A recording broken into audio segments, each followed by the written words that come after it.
अस्सलाम वालेकुम, आपको खुश आमदेद इस वीलॉग में बैरिस्टर एहतशाम अमीरुद्दीन की तरफ से।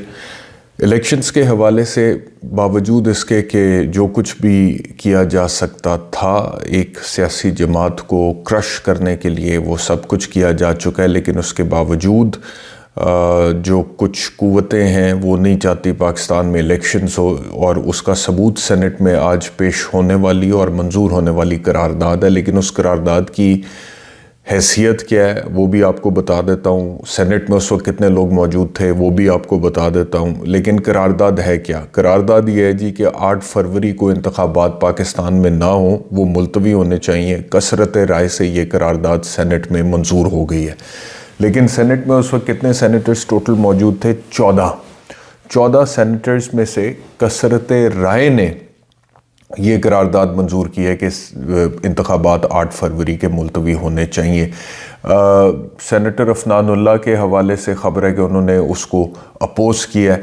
अच्छा, मैं आपसे ये भी अर्ज़ करूं कि ये करारदाद पेश की दिलावर ख़ान ने, सेनेटर दिलावर ख़ान ने, और करारदाद के अंदर जो लिखा हुआ है वो ये लिखा हुआ है कि सख्त सर्दी है और सर्दी क्योंकि बड़ी शदीद है, इस वजह से इंतखाबात जो हैं वो मुलतवी होने चाहिए। और उसके अलावा कुछ थ्रेट अलर्ट्स वगैरह का भी जिक्र है, जो हमले वगैरह लेटली हमने देखे हैं कि कुछ वाक़यात हुए हैं, लॉ एंड ऑर्डर की सिचुएशन क्रिएट हुई है।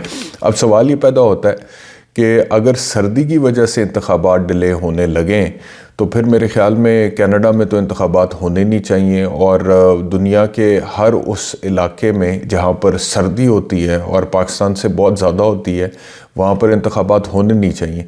तो ये इतने मज़ाक़ ख़ेज़ आर्गूमेंट है कि सख्त सर्दी है तो सर्दी की वजह से इंतखाबात नहीं होने चाहिए। एंड सेकेंडली, अगर लॉ एंड ऑर्डर की सिचुएशन की वो बात करते हैं और थ्रेट अलर्ट से इंटेलिजेंस एजेंसी की बात करते हैं, तो मेरे ख़्याल में पाकिस्तान जो अपने दिफा और सिक्योरिटी के ऊपर इतनी बड़ी रकम ख़र्च करता है, वो इसीलिए ख़र्च करता है कि पाकिस्तान के जो कानून नाफिज करने वाले इदारे और सिक्योरिटी फोर्सेस हैं वो लॉ एंड ऑर्डर सिचुएशन को कंट्रोल रखें और वो ठीक रखें लॉ एंड ऑर्डर सिचुएशन को, ताकि बहुत सारे जो रोज़मर्रा की ज़िंदगी के मामलात हैं वो चलते रहें। और इंतखाबात से ज़्यादा अहम क्या हो सकता है, क्योंकि मैं पहले भी ये कह चुका हूँ कि इंतखाबात जो हैं वो पाकिस्तान के आइन की रूह से पाकिस्तान की जमहूरियत की रूह है, और अगर इंतखाबात नहीं होंगे तो पाकिस्तान का आइन, पाकिस्तान का कानून, पाकिस्तान की जमहूरियत जो है वो ख़तरे में डल जाएगी और डीरेल हो जाएगी।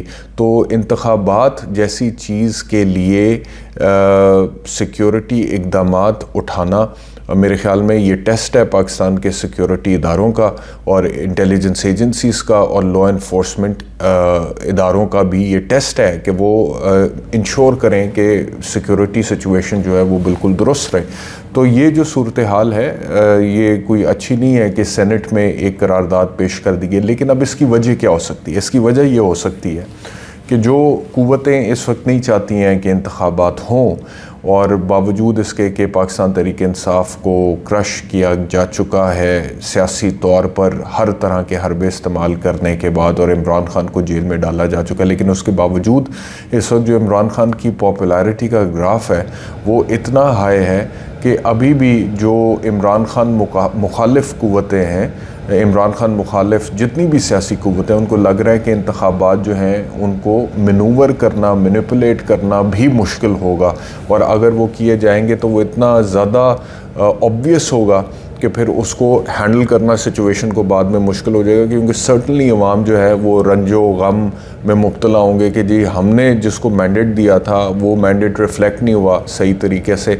तो ये फिर अवाम और इलेक्शन कमीशन ऑफ पाकिस्तान के माबैन बराह रास्त एक जो है वो मामला बन जाएगा। तो इस वजह से इंतखाबात का फिल वक्त मुलतवी होना इमरान मुखालिफ कुव्वतों को सूट करता है। तो उसके लिए ये एक फुलझड़ी छोड़ी गई है सेनेट में कि ज़रा देखा जाए कि क्या रद्द अमल आता है, क्या सिचुएशन बनती है। तो सेनेटर अफनानुल्लाह ने शदीद मुखालफत की है। ख़बर की तफसील मैं अभी आपको पढ़ देता हूँ, और अपेरेंटली जो निगरान वज़ीर इत्तलात हैं उन्होंने भी मुखालफत की है। ख़बर क्या है जी, ये मैं आपको पढ़ देता हूँ। इस्लामाबाद सेनेट ने मुल्क में 8 फरवरी को होने वाले आम इंतखाबात मुलतवी कराने की करारदाद कसरत राय से मंजूर कर ली। चेयरमैन सेनेट सादिक संजरानी की सरबराही में होने वाले सेनेट इजलास में करारदाद की मंजूरी के वक्त 14 सेनेटर्स मौजूद थे, जिस दौरान निगरान वज़ीर इत्तलात मुर्तज़ा सुलंगी, नून लीग के सेनेटर अफनानुल्लाह ने इस करारदाद की शदीद मुखालफत की, जबकि पीपी के सेनेटर बहरामन तंगी और पीटीआई के गुरदीप सिंह ने करारदाद पर खामोशी इख्तियार की। इसके अलावा तहरीक इंसाफ के साबिक सेनेटर अब्दुल कादिर ने इस करारदाद की हमायत की। करारदाद का जो मतन है, सेनेटर दिलावर खान ने आम इंतखाबात मुलतवी कराने की करारदाद पेश की, जिसमें कहा गया कि अक्सर इलाकों में सख्त सर्दी है, इस वजह से इन इलाकों की इलेक्शन अमल में शिरकत मुश्किल है। करारदाद में मज़ीद कहा गया कि JUIF के अरकान और मोहसिन दावड़ पर भी हमला हुआ है। KP और बलूचिस्तान में सिक्योरिटी फोर्सेस पर भी हमले हुए हैं, जबकि एमल वली को भी तशवीश है। करारदाद में मज़ीद कहा गया कि इलेक्शन रैली के दौरान इंटेलिजेंस एजेंसियों के थ्रेट अलर्ट हैं। सेनेट कहता है कि मसाइल हल किए बगैर इलेक्शन का इनकाद ना किया जाए। 8 फरवरी के इलेक्शन शेड्यूल को मुलतवी किया जाए। इलेक्शन कमीशन इंतखाबात मुलतवी कराने पर अमल करे। सेनेट इलेक्शन कमीशन पर एतमाद करती है। अफनानुल्लाह खान साहब जो हैं, उन्होंने क्या कहा इसके ऊपर, उन्होंने उसकी मुखालफत की है। उन्होंने कहा है कि सेनेटर दिलावर खान की वजूहात को दुरुस्त करना चाहता हूँ। मुल्क में सिक्योरिटी के हालात ठीक नहीं, लेकिन 2008 और 13 में हालात इससे ज़्यादा ख़राब थे। सिक्योरिटी का बहाना करके इलेक्शन मुलतवी करेंगे तो कभी इलेक्शन नहीं होंगे। उनका कहना था कि क्या दूसरी जंग अज़ीम और बरतानिया और अमेरिका ने इलेक्शन मुलतवी किया? दूसरी जंग अज़ीम में मौसम का बहाना बनाया जाता है। फरवरी में 2 मरतबा इलेक्शन मुलतवी हो चुके हैं। लीगी रहनुमा ने मज़ीद कहा कि ये बूट पॉलिश शुरू हो गई है। क्या पाकिस्तान आइनी इदारे पार्लियामेंट के बग़ैर चलाया जाएगा? सेनेटर समीना मुमताज़ का कहना था कि मौसमियाती तब्दीली पहले नहीं थी, अब मुल्क के हालात बदल रहे हैं, हम अपनी फ़ौज की इज़्ज़त करते हैं। और सेनेटर बाबर ने कहा कि मुझे खुशी हुई है कि मेरी बात मानी गई है। इस मुल्क में ऐसे इलाके हैं जहां इलेक्शन नहीं हो सकते। बाद सेनेट ने 8 फरवरी को होने वाले आम इंतखाबात मुलतवी कराने की करारदाद को कसरत राय से मंजूर कर लिया। अच्छा, एनीवे, इस करारदाद की कोई कानूनी हैसियत नहीं है। ये मैं आपको बता दूं कि करारदाद जो होती है उसकी कानूनी हैसियत नहीं होती है, लेकिन सेनेटर अफनानुल्लाह पाकिस्तान मुस्लिम लीग नवाज़ से उन्होंने उसकी शदीद मुखालफत करते हुए उसे बूट पॉलिश तक करार दे दिया है। तो जो मैं आपसे बात कर रहा था, और पाकिस्तान पीपल्स पार्टी के भी नासिर शाह की तरफ से इसके ख़िलाफ़ बयान है। उन्होंने कहा है कि हम नहीं चाहते हैं कि इंतखाबात मुलतवी हो, पाकिस्तान पीपल्स पार्टी नहीं चाहती है। लेकिन बहरहाल ये एक शोशा छोड़ा गया है, एक फुलझड़ी छोड़ी गई है, और पल्स देखने के बाद मज़ीद फ़ैसला किया जाएगा। और ये भी मैं आपको बताता चलूँ कि आने वाले दिनों में मज़ीद आप अटैम्प्ट्स देखेंगे इंतखाबात को मौखिर करने की, और एक से ज़्यादा अटैम्प्ट्स होंगी। बहरहाल, एक तो ये ख़बर है। दूसरा, पाकिस्तान तहरीक इंसाफ के रहनुमाओं की वसी पैमाने पे कागज़ात नामज़दगी जो एक के बाद सारे मुस्तरद कर दिए गए थे, वो अब आहिस्ता आहिस्ता, मैंने आपको पहले भी कहा था कि जब इलेक्शन ट्रिब्यूनल में बात जाएगी तो फिर ये कागज़ात नामज़दगी जो मुस्तरद हुए हैं, इनमें से बहुत सारे मंजूर हो जाएंगे, क्योंकि इस तरह से जब फ्रिवलस ग्राउंड्स पे रिजेक्शंस होती हैं तो ऊपर जो है वो मंजूरी हो जाती है। तो उमर अयूब खान साहब के कागज़ात नामज़दगी मंजूर हो चुके हैं। आतिफ खान साहब के KP के से कागज़ात नामज़दगी मंजूर हो चुके हैं। नईम पंजोता साहब पाकिस्तान तहरीक इंसाफ इमरान खान साहब के वकील हैं, उनके कागज़ात नामज़दगी मंजूर हो चुके हैं। राजा बशारत के हो चुके हैं।